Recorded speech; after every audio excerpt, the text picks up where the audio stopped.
Eh bien, bonjour à tous, merci. À mon tour, je vous remercie bien sûr d'être présent. Et je suis certaine que devant la nécessité de s'adapter à ce nouveau format, nous allons encore plus faire bénéficier la France entière de ces échanges. Je présente l'association Femmes Experts Comptables, je la préside actuellement. Cette association a été créée en 2010 pour rebondir sur deux événements majeurs. Le premier, c'était la loi Copé-Zimmermann, et je suis très heureuse que Madame Zimmermann ait pu se libérer sur son agenda chargé pour être là.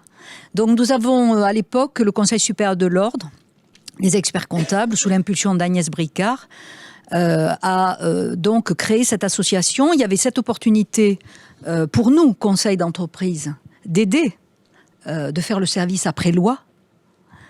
Et il y avait une autre opportunité qui est un petit peu plus personnelle, mais ô combien importante. C'était celle de rebondir sur la loi à l'époque du commerce et de l'artisanat qui avait prévu que les femmes et les hommes de la profession pouvaient briguer des mandats d'administrateurs et d'administratrices. Ce qui veut dire que cette association a joué sur les deux tableaux qui nous sont toujours très chers. Et nos invités, je vous alerte aussi sur ce qui doit nous animer dans ce débat, à savoir que, d'une part, on est un laboratoire à l'intérieur de la profession, n'est-ce pas, messieurs les présidents, qui sont là aussi, que je salue. On est un laboratoire parce qu'on teste chez nous des choses qu'ensuite on va dupliquer et mieux accompagner dans les entreprises. Vous savez tous et toutes, vous savez toutes et tous, que on ne peut pas apprendre tout pendant nos études. On apprend beaucoup de lois, beaucoup de chiffres, on fait du droit, on fait beaucoup de finances. Mais il y a beaucoup de choses qu'on apprend dans le quotidien auprès des chefs d'entreprise. Et c'est en apprenant qu'on enrichit la vie de nos cabinets. Nous sommes des entreprises. Nous testons, nous faisons, nous en parlons mieux. Et notre expérience peut aider les chefs d'entreprise, et notamment les plus petites entreprises dans lesquelles nous sommes très présents, à savoir rebondir sur ces lois qui sont trop souvent vécues comme des contraintes. C'est donc à travers la profession, et les présidents sont là pour en faire l'écho, qu'il conviendra de faire de ces, paraît-il, contraintes, d'en faire des avantages pour les entreprises, des avantages concurrentiels, des avantages économiques, des avantages en matière de valeur. L'association Femmes Experts Comptables ne fait pas que s'occuper des mandats d'administrateurs et d'administratrices. Elle a également en interne constaté, il faut bien le dire, que la profession a du mal à se féminiser. Donc quelques chiffres.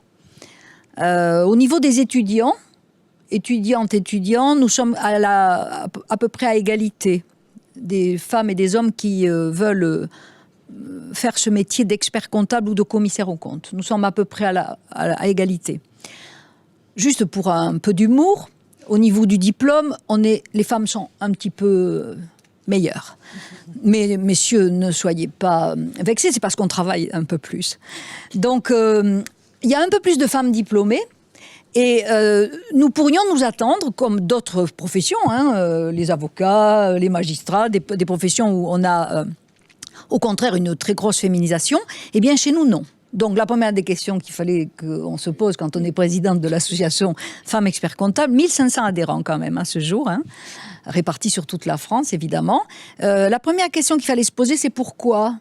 Pourquoi, en tant que femme, Sandrine et moi, surtout moi avec l'expérience que j'ai du métier, plus que Sandrine, vu la différence d'âge, je n'avais pas beaucoup de questions à me poser sur le pourquoi. C'est un métier qui effectivement présente, je le dirais, un management assez peu favorable aux femmes, au sens où la pénibilité du métier a été pendant plusieurs années presque annoncé comme un critère. Ah, c'est un métier pénible, c'est un métier dur, c'est un métier difficile. Oui, sauf que ce genre de discours, à un moment donné, ça fait partir tout le monde.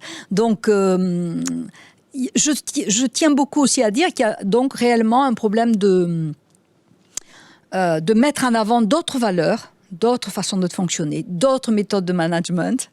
Voilà, pas simplement dire, il y a la période fiscale dans ce métier, c'est très dur. Donc évidemment, je sais que en visio, on a beaucoup de femmes et d'hommes experts comptables aujourd'hui. Voilà, donc il y a d'autres valeurs que les femmes savent pousser. En fait, ces valeurs que nous savons pousser, nous, sans peut-être être... on est un peu moins pudique sur les sujets que vous, messieurs. On sait pousser des valeurs qui intéressent toute une génération.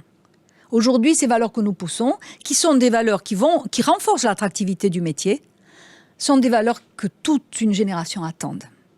C'est pourquoi je dirais que de 27% que nous sommes aujourd'hui, à peu près 27% de femmes, et 21% quand il s'agit des commissaires aux comptes, il faut que nous arrivions à la parité. Voilà. Et il faut pour cela qu'on accélère sérieusement le mouvement, parce qu'autrement on va mettre 50 ans pour y arriver. Donc non, il faut qu'on inverse la tendance. Aujourd'hui, il y a des progrès, mais on ne peut pas se contenter de voir les femmes diplômées, au bout de 8 années d'études, de stages, qui ont travaillé dans les cabinets, et qui s'en vont, en disant non, le métier libéral, il n'est pas pour nous. Dans le métier libéral étant le métier de conseil à l'entreprise, il n'est pas pour nous. On va aller dans les entreprises, on va aller dans les directions financières, on va aller dans les banques, mais on ne va pas aller au contact en libéral, donc au contact on ne va pas pratiquer le conseil. Parce que, alors du coup, ce qui nous pose un problème, c'est que ces valeurs qui intéressent toute une génération, que nous pouvons véhiculer peut-être plus facilement, avec moins de pudeur, qui sont les valeurs que vous connaissez, d'équilibre de vie professionnelle et de vie privée, de manière de dire non, je sais dire non, je ne fais pas le métier, il n'y a pas un seul modèle. Eh bien tout ça, il faut, qu'il y ait beaucoup de femmes dans la profession, de manière à ce que ces messages soient véhiculés et que les managements des entreprises, des cabinets soient paritaires. Et je vais pas aller trop loin dans les chiffres, mais vous comprenez que le personnel est très féminin dans les cabinets. Il y a un goût pour la matière, mais plus vous montez dans la hiérarchie, et pouf, vous perdez toutes ces femmes.